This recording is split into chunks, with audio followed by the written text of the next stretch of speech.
Uh, Assalamualaikum warahmatullahi wabarakatuh. Perkenalkan, nama saya Hikmat Fauji. Di sini saya kebagian materi elektrokimia. Uh, saya akan mempresentasikannya. Jadi elektrokimia adalah cabang ilmu kimia fisik yang mempelajari aspek kelistrikan dari reaksi kimia. Elemen yang digunakan dalam reaksi elektrokimia dikarakteristikan dengan banyaknya elektron yang dimiliki secara umum. Elektrokimia terbagi dalam dua kelompok, yaitu sel galvani dan sel elektronis. Sel elektrokimia. Sel Volta adalah salah satu jenis dari sel elektrokimia. Jadi sel elektrokimia adalah tempat terjadinya reaksi elektrokimia atau reaksi perpindahan elektron yang diakibatkan arus listrik atau menghasilkan arus listrik. Jadi arus listrik itu tercipta karena adanya perpindahan elektron.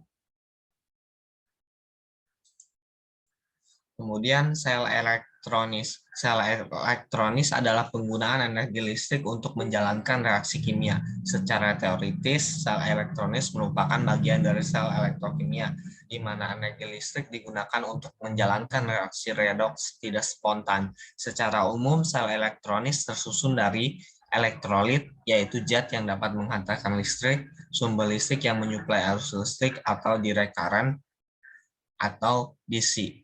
Misalnya baterai, anode, yaitu elektrode tempat terjadinya reaksi oksidasi, kutub positif katode, yaitu elektrode tempat terjadinya reaksi reduks atau kutub negatif.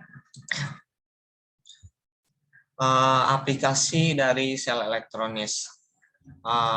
Sel elektronis digunakan untuk metode pembuatan gas, oksigen, hidrogen, atau gas lain di laboratorium. Kemudian dapat digunakan juga untuk penyepuhan logam, seperti logam mulia, seperti emas, perak, atau nikel. Kemudian dapat dimanfaatkan juga untuk logam kotor yang diletakkan di anode, sedangkan logam murni ditempatkan di katode.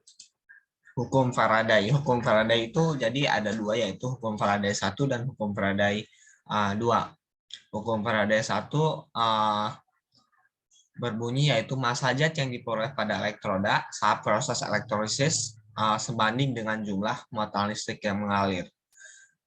Kemudian dapat dirumuskan dengan W sama dengan E dikali I dikali T dibagi F.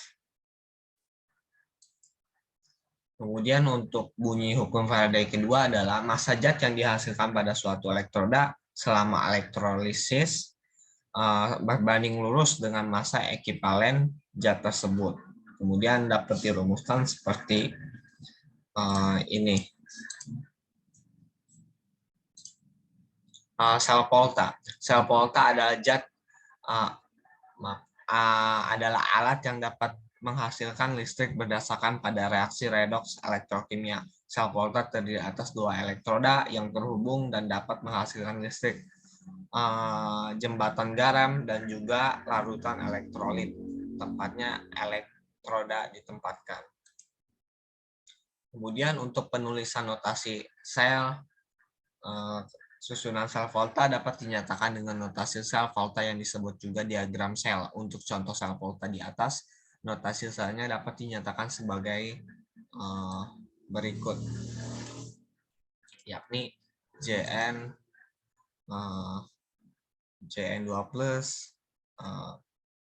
Cu2+, kemudian Cu, atau seperti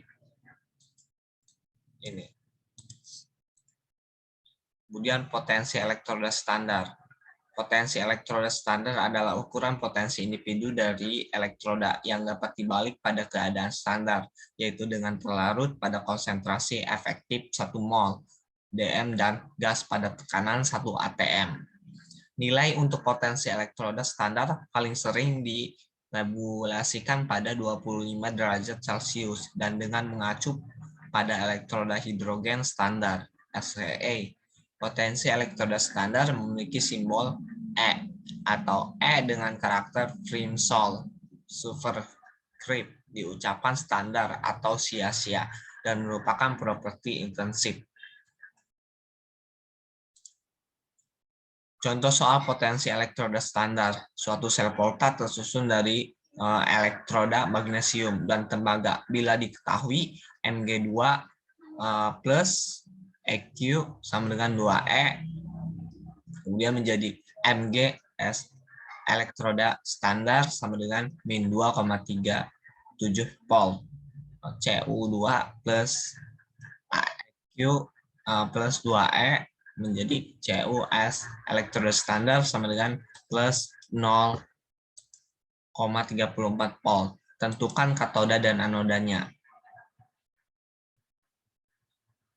Kemudian reaksi yang terjadi pada elektroda dan reaksi selnya, notasi sel dan potensi selnya.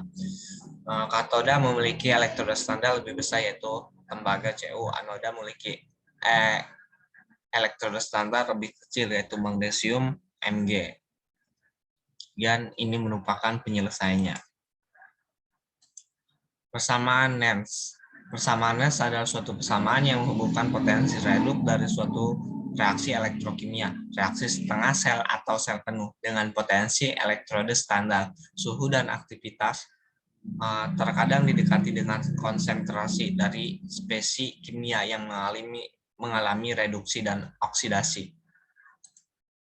Contoh soalnya adalah bila 2 potong logam, tembaga, dan zinc dicelupkan ke dalam larutan asam sulfat 1M, maka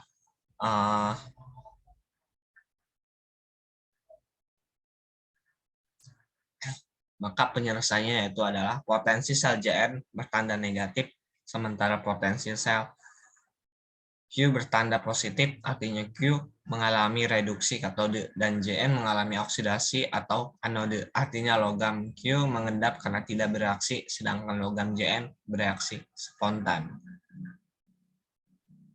Sekian dari saya, kurang lebihnya mohon maaf.